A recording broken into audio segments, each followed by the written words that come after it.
So how did when you got to Spain? How was that?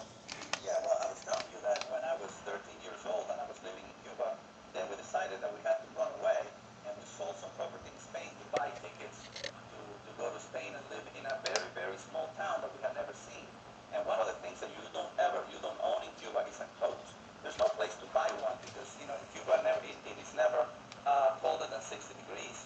So I arrived in Madrid in the middle of the winter, and Madrid is probably a little bit hotter than Chicago, but not much. So I remember getting out of the plane, never having been in a cold weather in my life without a coat, and getting hit by this blast of Arctic air, and thinking to myself, I came to Spain at 13 to die. And I didn't have the money to buy a coat, because of course when you leave Cuba they don't let you take out any money. So I couldn't buy a coat, so I spent a week in Madrid just putting on all the clothes I had in my suitcase, just changing the upper layer so it looked different. I looked like the Michelin Man. And then we went to the little town, and the little town was very small and in a very gray area of the country, and with a very funny name.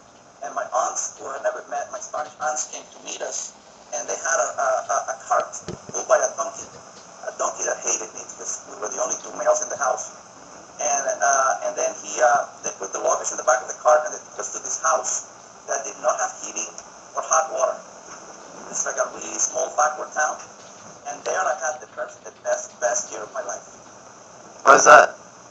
Why was that? Yeah.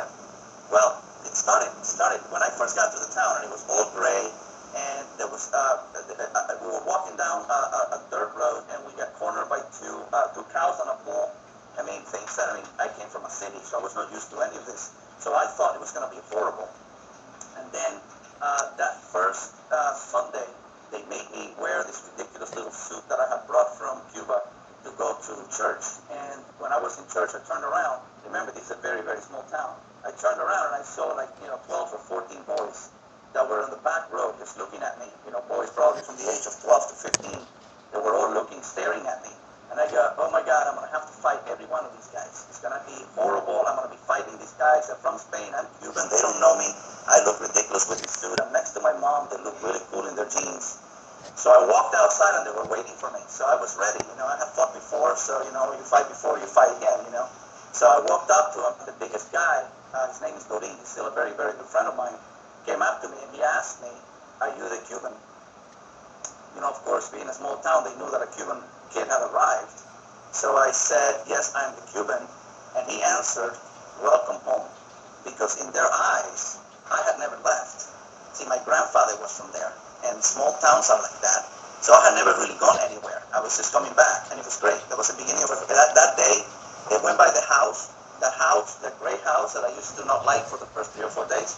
They went to pick me up, and they had a white horse. They were pulling an extra horse for me to jump on it, and we took off horseback, and we ended up in a beach playing a soccer game. I had never played soccer before in my life, and it was barefoot, so I kicked it with my toes, and I lost all my nails.